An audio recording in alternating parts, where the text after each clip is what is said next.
Qual a importância da pós-evangelização? Primeira carta aos Tessalonicenses, capítulo 3, segunda parte. Comentário de Maru Persona. Hoje um me escreveu perguntando assim, perguntando até onde congregar e tudo mais, se na cidade dele, entrar em contato com os irmãos e tal. Aí ele pergunta assim, mas se a Bíblia fala que o ladrão não pode entrar no céu, como é que o ladrão na cruz ia entrar no paraíso? Olha que pergunta interessante essa.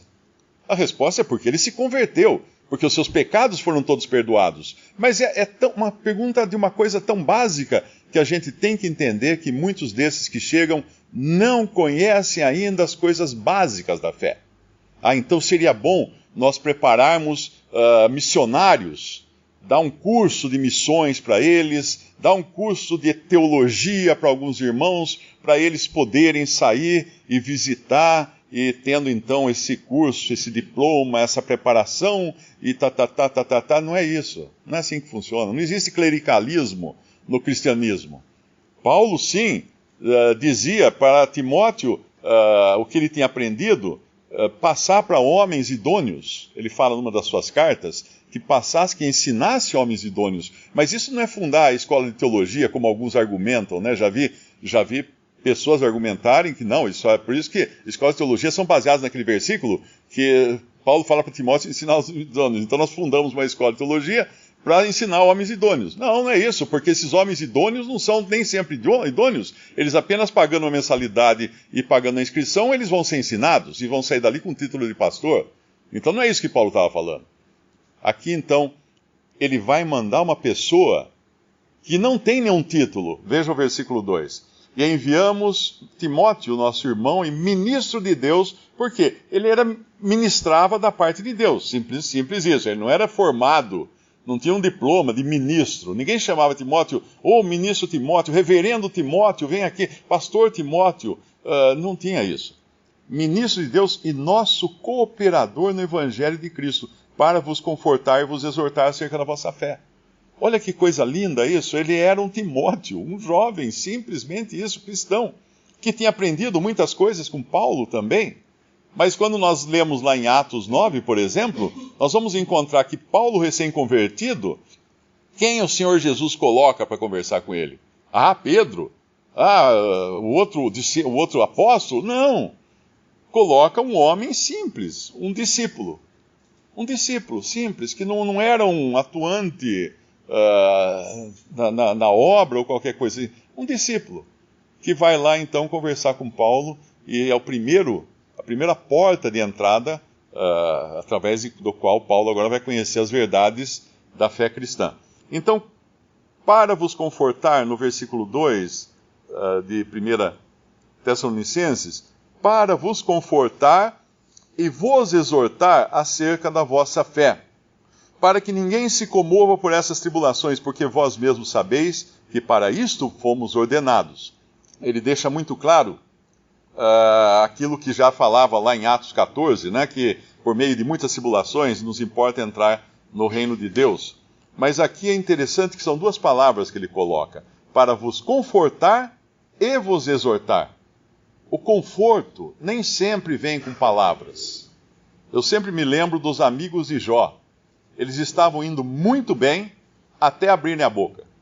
Enquanto eles não abriram a boca, eu acredito que foi de conforto para Jó ter os seus 3 amigos ali ao seu lado, ali sofrendo com ele na sua dor, no seu sofrimento. Aí eles abriram a boca. Esse foi o erro deles, foi abrir a boca. Então o conforto, às vezes, é apenas uma companhia. Mas eu não conheço muito a Bíblia, eu vou visitar lá, eu não sei o que falar, então não fale. Mas visite, ore junto, olha que coisa linda, que coisa ótima, uma pessoa orar junto com outra. Isso faz parte das coisas de Deus. Então Deus não depende daqueles que estão hiper preparados no conhecimento de Gênesis, Apocalipse, para servirem de conforto. Aí vem o exortar. A exortação, sim, agora depende de falar, de ensinar, de fazer correções, de acertar o rumo. Então esse trabalho, e principalmente quando Paulo fala isso aqui no versículo 4, Pois estando ainda convosco, vos predizíamos que havíamos de ser afligidos, como sucedeu, e vós o sabeis, que Paulo seria afligido, mas eles também seriam afligidos. Porque no capítulo anterior, nos é dito, ou melhor, no capítulo 1 aqui de Tessalonicenses, no versículo 9, porque eles mesmos anunciam de nós qual a entrada que tivemos para convosco, e como dos ídolos vos convertesses a Deus, para servir a igreja do batismo correto, da assembleia, dos salvos, não. Para servir ao Deus vivo e verdadeiro, é isso. E esperar dos céus a seu Filho, a quem ressuscitou dos mortos, a saber, Jesus, que nos livra da ira futura. E depois, ao longo do livro de Tessalonicenses, da carta de Tessalonicenses, nós vamos ver que esses Tessalonicenses estavam sofrendo. E lá em 2 Tessalonicenses entra o segundo tipo de sofrimento, que era o dos falsos mestres, que procuravam atribulá-los agora com má doutrina.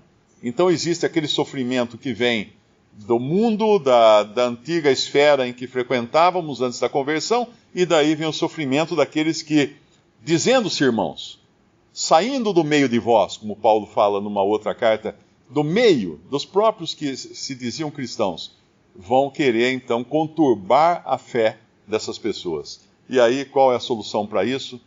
Repito, orar para que o Senhor levante mais trabalhadores para a sua seara, e trabalhadores esses que possam levar desde o evangelho simples e puro até a sã doutrina, mas entendendo em que estágio estão os ouvintes, para não atirar coisas que passam por cima da cabeça. Atirar apenas aquilo que vai realmente atingir no coração deles. Essa questão de visitar, né, e de colocar os cotovelos na mesa, ela é de mão dupla, como já foi citado. E é interessante que Paulo fala disso em 2 Coríntios capítulo 10, porque havia alguns que queriam denegrir o seu ministério e o acusavam, então, de que nas cartas ele era uma coisa, mas na presença ele era outra.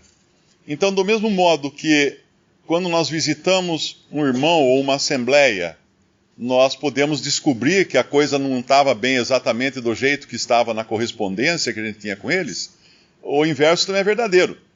Eles podem perceber se nós somos ou não genuínos naquilo que nós vivemos.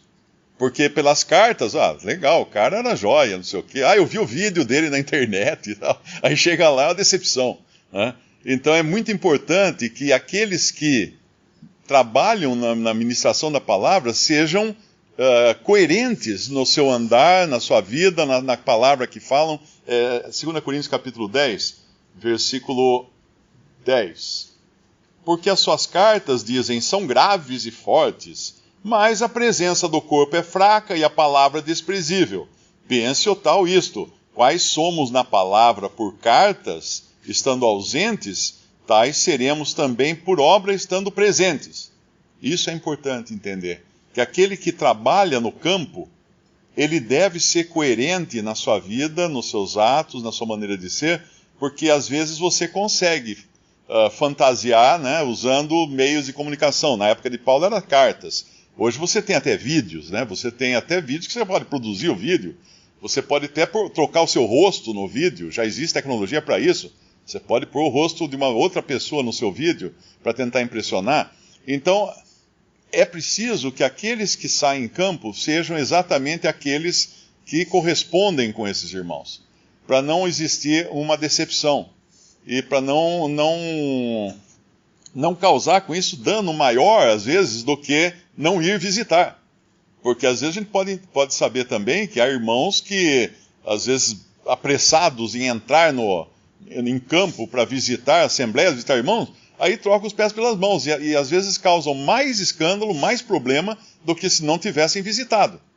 Por isso que é importante isso, é que cada um tem essa responsabilidade diante do Senhor, de aquilo que é por cartas, ser também presencialmente.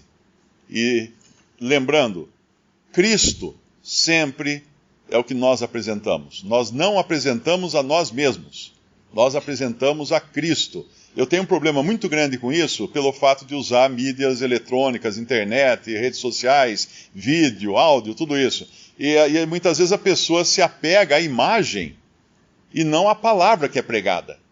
Isso é um problema. Isso é realmente um problema. E eu dou graças a Deus quando eu vou visitar e a pessoa fica decepcionada comigo. Né? Porque aí, ainda bem que foi decepcionada comigo, com a pessoa. Porque nós não podemos colocar a nós mesmos na frente, e sim a Cristo.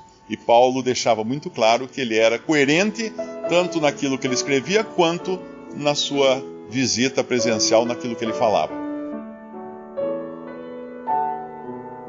Visite Respondi.com.br. Visite também 3minutos.net.